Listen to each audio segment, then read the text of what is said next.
But thy saints had a very great light, and they heard their voice indeed, but did not see their shape.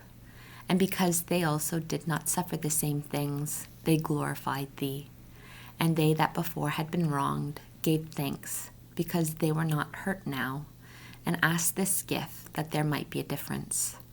Therefore they received a burning pillar of fire for a guide of the way which they knew not, and thou gavest them a harmless son of a good entertainment.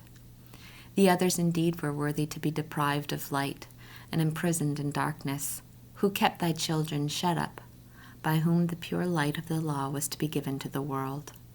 And whereas they thought to kill the babes of the just, one child, being cast forth and saved to reprove them, thou tookest away a multitude of their children, and destroyedst them altogether in a mighty water.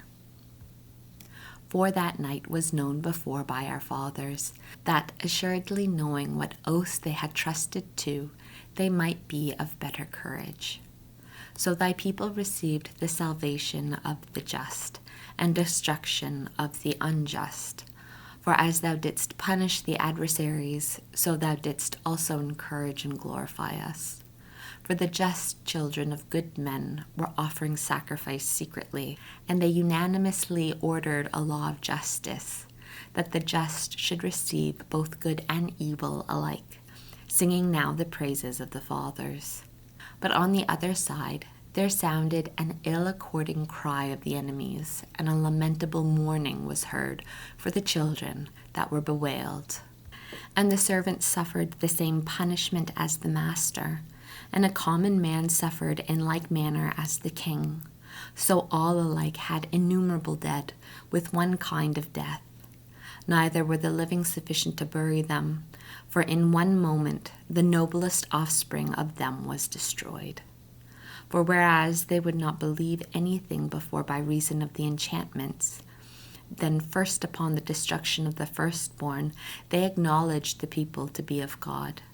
For while all things were in quiet silence, and the night was in the midst of her course, thy almighty word leapt down from heaven from thy royal throne as a fierce conqueror into the midst of the land of destruction, with a sharp sword carrying thy unfeigned commandment.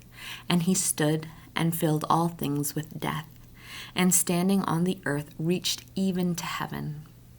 Then suddenly visions of evil dreams troubled them, and fears unlooked for came upon them.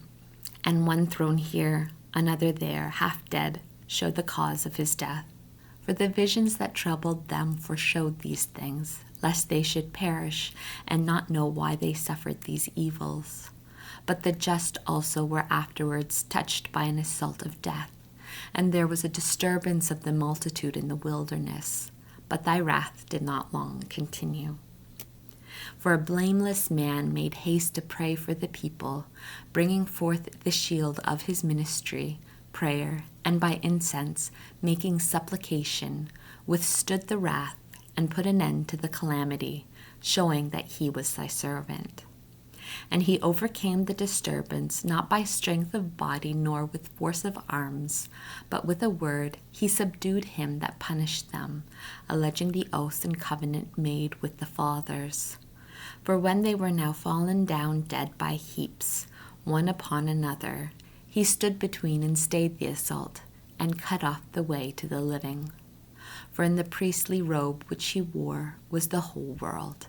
And in the 4 rows of the stones the glory of the fathers was graven, and thy majesty was written upon the diadem of his head. And to these the destroyer gave place, and was afraid of them, for the proof only of wrath was enough.